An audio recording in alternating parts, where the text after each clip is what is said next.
Hi, good morning everyone. আজি দেওবাৰ কলনীত দুপাকমান জগিং কৰি আহিলোঁ আৰু আহি পেলাই এতিয়া মই এই আমাৰ ফিল্ডত অকণমান ৱৰ্কআউট কৰিম। কিন্তু তাৰ আগতে মই আপোনালোকক এটা বস্তু দেখাব খুজিছোঁ। জানেনে মই বৰ্তমান ক'ত আছোঁ? এইটো মোৰ সোঁ চাইডে আপোনালোকে দেখা পাইছে। এইটো এটা অতি পুৰণি ব্ৰিটিছ যাক নেকি হিষ্টৰিকেল চিমেট্ৰি চাইট বুলিও ক'ব পাৰি। আৰু 1839 চনতে আহি পেলাই ইয়াত ব্ৰিটিছসকলে বাহৰ পাতিছিলেহি, কাৰণ ইয়াৰ নাজিৰা আশে পাশে থকা অঞ্চলবিলাক চাহ খেতিৰ বাবে খুব উপযোগী আছিল আৰু সেইবাবে তেওঁলোকে ইয়াত আহি থাকিবলৈ লৈছিলে। আৰু ইয়াত জানেনে কাৰ সমাধি আছে? উইলিয়াম ৰবিনছন, এজন বিখ্যাত হিষ্টৰিয়ান আৰু ভাষাবিদ আছিলে। তেখেতে অসমীয়া, মিচিং তথা দফলা এই তিনিওটা ভাষাতে খুব পাৰ্গত আছিল আৰু তেওঁ এখন অসমীয়া ইনফেক্ট গ্ৰামাৰ কিতাপ লিখি উলিয়াইছিল, the grammar of Assamese language বুলি। তেখেতৰ সমাধি ক্ষেত্ৰও ইয়াতেই আছে। এতিয়া ব'লকচোন এই চিমেট্ৰি ছাইটলৈ যাওঁ। ৰ'ব, ইয়াৰ পিছতে গৈ পেলাই মই আমাৰ ইয়াত অ'পেন জিম এটা ছাইট আছে ইয়াত আমাৰ পাৰ্কত, তো তাত গৈ মই অকণমান ৱৰ্কআউট কৰিম বুলি ভাবিছোঁ। আৰু ভাবিছোঁ আপোনালোকে ফিট হৈ থাকিব নোখোজে জানো? তো মই আপোনালোকক অকণমান চমুকৈ কিছুমান ৱৰ্কআউট দেখাম, যি নেকি আপোনালোকে সদায় কৰি থাকিলে আপোনালোকে throughout your life fit and fine হৈ থাকিব। চ' চাই থাকিব। ব'লক এতিয়া সমাধি ক্ষেত্ৰৰ পৰা আহোঁ, ব'লক।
বৰ্তমান খোজকাঢ়ি আহি আছোঁ। আমাৰ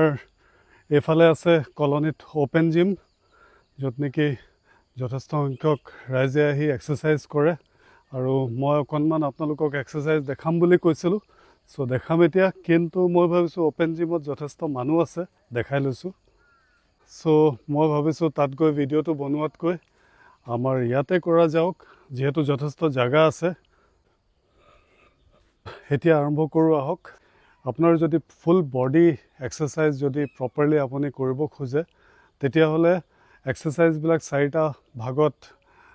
ডিভাইড কৰিব পাৰি। যেনেকৈ প্ৰথমতে আপোনাক ৱাৰ্ম আপ লাগিবই, তাৰপিছত হৈ গ'ল ষ্ট্ৰেচিং, আৰু থাৰ্ড পাৰ্টত আহি গ'ল ষ্ট্ৰেংনিং। ষ্ট্ৰেংনিঙত আপুনি পুছ আপ মাৰিলে বা মাছল ষ্ট্ৰং কৰা ডাম্বেল চাম্বেল সৰু সুৰা মাৰিলে, সেইটো ষ্ট্ৰেংনিং আহি গ'ল। আৰু লাষ্টলি আমি কুল ডাউন কৰাটো বহুতেই জৰুৰী। চ' এক্সাৰচাইজ কৰি মেলি আমি অকণমান কুল ডাউনো কৰিব লাগে। ৱাৰ্ম আপত মই ক'ব পাৰোঁ যে আপোনালোকে এতিয়া যেনেকৈ মই অলপ জগিং কৰি আহিলোঁ অকণমান, সেই ৱাৰ্ম আপত জগিং কৰিব পাৰে বা খোজকঢ়া মানুহে খোজকাঢ়ি ল'ব পাৰে। যিসকলে ৱাকিং বা খোজকাঢ়িব নোৱাৰে তেওঁলোকে কেনেকৈ ৱাৰ্ম আপ কৰিব মই দেখাই দিওঁ অকণমান। প্ৰথমতে মই চ'লজাৰ ঘূৰাম, এনেকৈ চ'লজাৰটো ৰ'টেট কৰিম আগলৈ এনেকৈ 10 টাইমছ, আৰু পিছলৈ 10 টাইমছ, 4, 5, 6, 7, 8, 9, 10। জাষ্ট অলপ বডিটো ফ্ৰী কৰি ল'বলৈ। তাৰপিছত আমি অলপ নেকটো অকণমান ফ্ৰী কৰি ল'ম এনেকৈ এবাৰ ওপৰলৈ চাম এবাৰ তললৈ চাম up down up down up down তাৰপিছত right left right left right left right and left side again side 3 4 5 6 so আমি অকণমান ফ্ৰী কৰি ললো প্ৰপাৰলি এক্সাৰসাইজ কৰিম পিছত বাৰু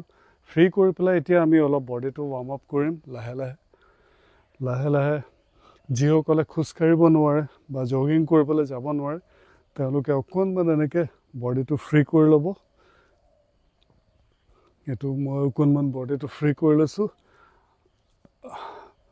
আৰু তাৰপিছতে আহি গ'ল স্পট জগিং কৰিব পাৰে এনেকৈ আপোনালোকে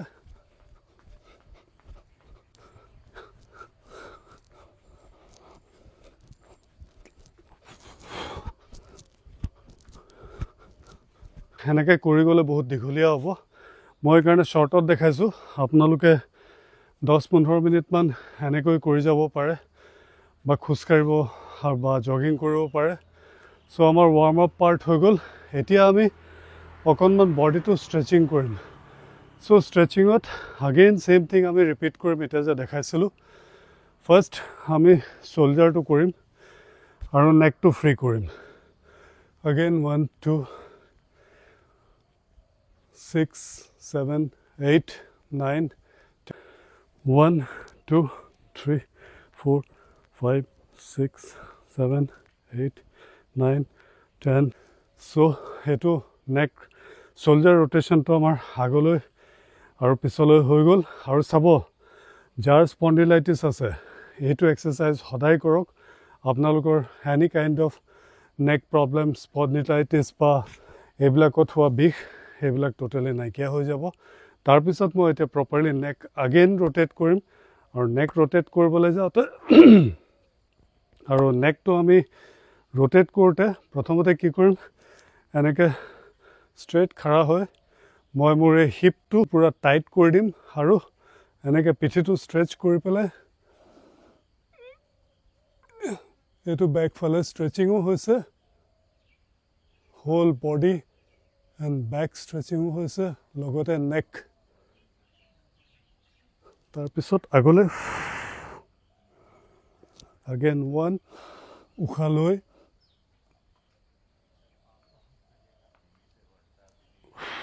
ukhari ami eneke tolole jam etu hol up and down then agot dekhor dore 1 2 3 4 5 6 7 8 9 10 1 2 3 4 5 6 7 8 9 10 etu hoi gol amar shoulder and neck part to tar pisot ami back lower back or upper back to stretch korim enekoi hat dukhon agoloi kori 1 2 3 4 5 6 7 8 9 10 আপোনাৰ upper back and lower back দুটা stretching হৈ গ'ল তাৰ পিছত কি কৰিম আমি forward band কৰিম এতিয়া again বডিটো stretch কৰিবলৈ ফৰৱাৰ্ড বেন্ডিংটো কেনেকৈ কৰিব লাগিব চাব ভৰিকেইটা এনেকৈ মেলি ল'ব ভৰিকেইটা এনেকৈ মেলি ল'ব উশাহটো দীঘলকৈ ল'ব ডিপ ব্ৰেথিং দেন আমি লাহে লাহে এনেকৈ তললৈ যাম আৰু এই ভৰিকেইটা টাচ কৰিম 1 2 3 4 5 1 2 3 4 5 1 2 3 4 5 so forward bending আপোনালোকে কৰিলে এতিয়া আৰু এতিয়া কি হৈ গ'ল আমি groin area এই muscles to thigh পৰা groin area এই muscles to stretch কৰিম তাৰ বাবে আমি এটা ভৰি আগত এটা ভৰি পিছত চাব আপোনালোকে একেবাৰে straight line ত নাৰাখিব এটো মই আঁচডাল পাৰি দিছো suppose যদি মই আঁচডাল পাৰো তেতিয়াহ'লে এটা ভৰি আঁচডালৰ এইফালে হ'ব লাগিব আৰু এটা ভৰি আঁচডালৰ এনেকুৱা হ'ব লাগিব আৰু এনেকৈ আমি লাহেকৈ তললৈ এনেকৈ বেণ্ড হ'ম আঁঠুটো ফ্ৰণ্ট লেগৰ আঁঠুটো কোচাই এনেকৈ তললৈ বেণ্ড হ'ম ইয়াত আৰু এটা বস্তু মন কৰিবলগীয়া আছে আপুনি যেতিয়া এনেকৈ বেণ্ড হ'ব এনেকৈ যেতিয়া তললৈ বেণ্ড হ'ব চাব যাতে এই ভৰিটো আইদাৰ এনেকুৱা 90 ডিগ্ৰীত থাকে আঁঠুৰ পৰা এইটো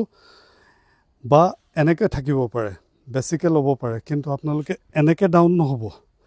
এইটো এংগেলত নহয় বুজি পাইছেনে আপোনালোকে ডাউন হ'লে এইটো 90 ডিগ্ৰী ৰাখি পেলাই বেণ্ড হ'ব পাৰে এনেকৈ এইটো পজিশ্যনত এই পজিশ্যনটো হোল্ড কৰক অলপ দেৰিৰ কাৰণে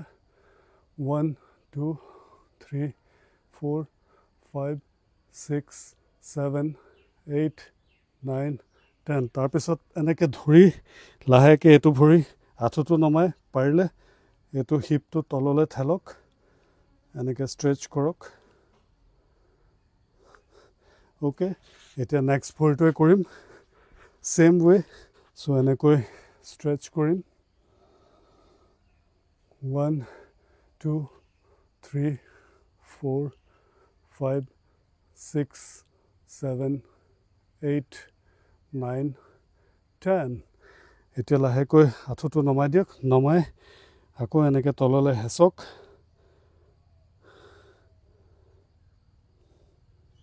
8 9 10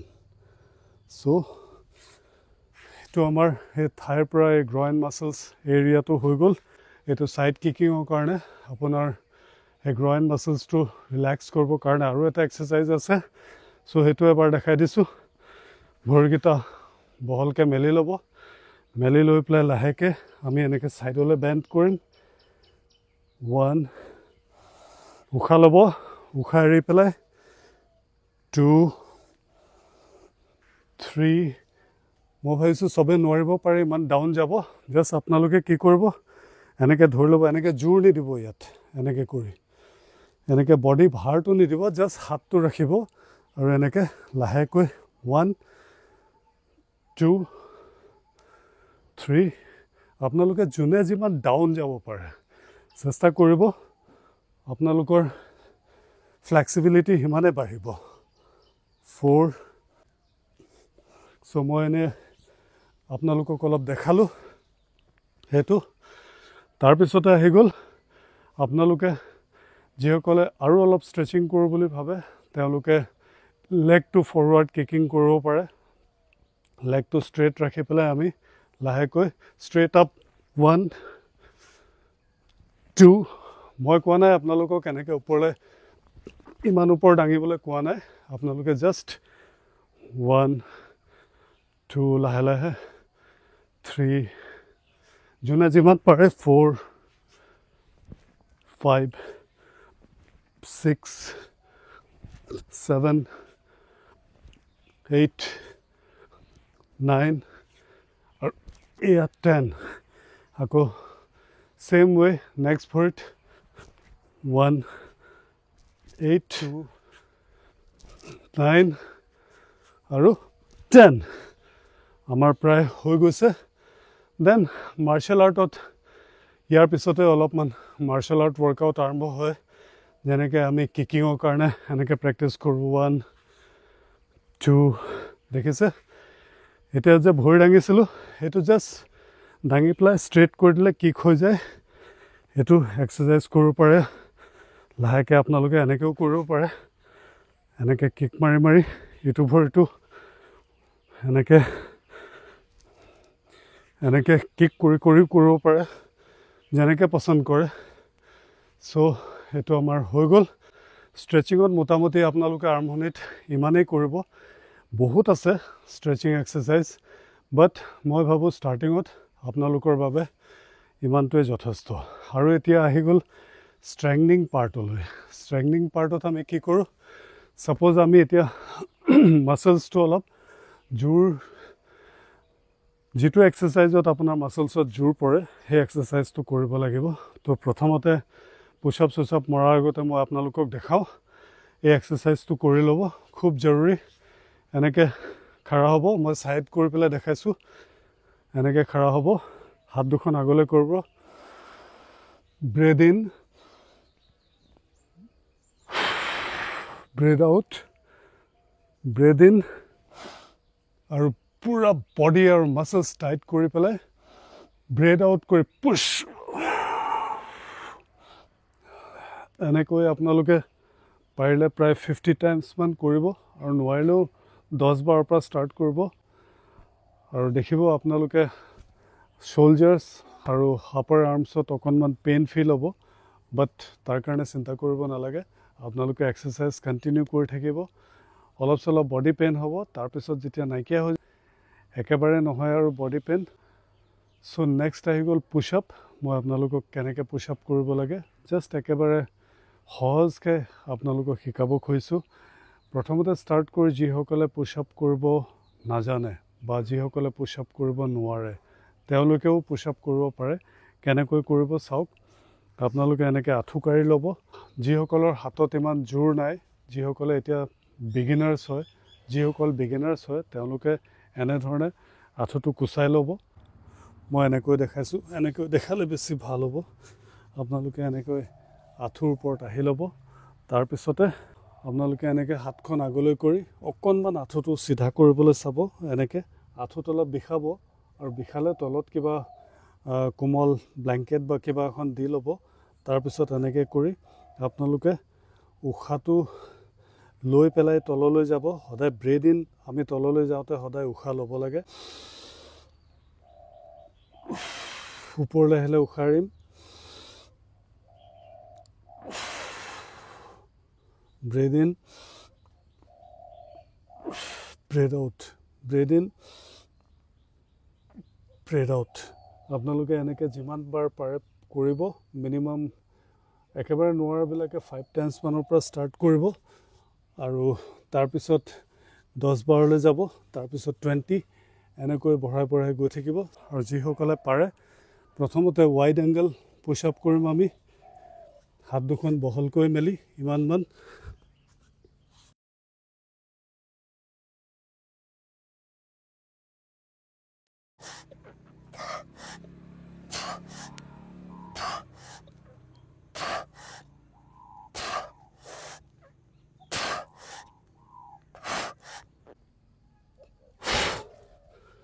চ' এনেদৰে প্ৰথমতে হাত দুখন বহলকৈ মেলি ৱাইড পুছ আপ কৰিব আৰু ঠিক তেনেকৈ এনেকৈ আমি হাত দুখন কুচাই লৈ নেৰ' পুছ আপ কৰিম মই এতিয়া এইটো এংগেলৰ পৰা দেখিছোঁ আৰু নেৰ' পুছ আপটো ইয়াত আৰু এনেকৈ কিলাকুটিটো চেষ্টৰ ওচৰত ৰাখিম মই এতিয়া 1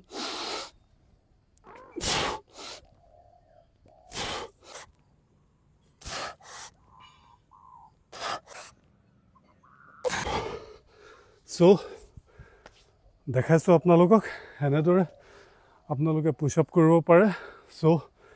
এইটো আমাৰ আপাৰ বডি ষ্ট্ৰেংথনিং এক্সাৰচাইজ হৈ গ'ল আৰু লেগ ষ্ট্ৰেংথনিং কৰিবৰ কাৰণে এই ৱাইড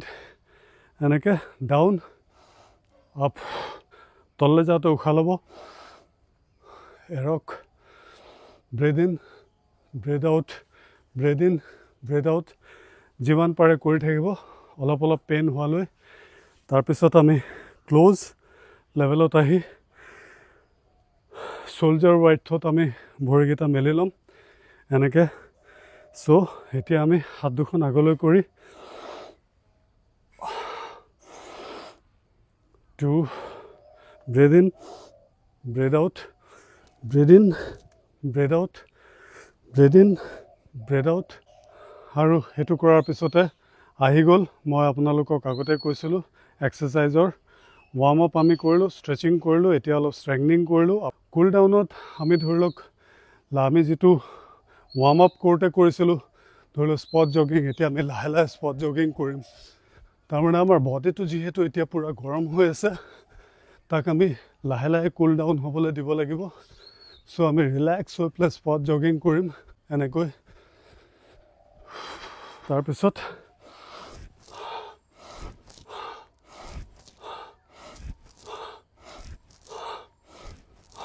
অকণমান লাহে লাহে কৰিম যাতে আমাৰ হাৰ্টবিটটো লাহে লাহে কমিবলৈ আৰম্ভ কৰে চ' লাহেকৈ আমি এগেইন ৰিলেক্স হৈ হাতখন এৰি দিম ব্ৰেডিংটো ডিপ ব্ৰেডিং কৰি থাকিম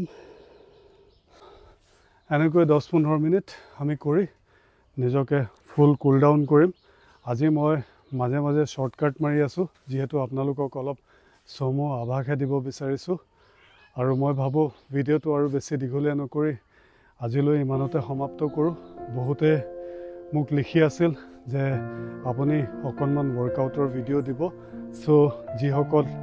ৱৰ্কআউট এনথুচিয়াষ্টিক আছে তেওঁলোকৰ কাৰণে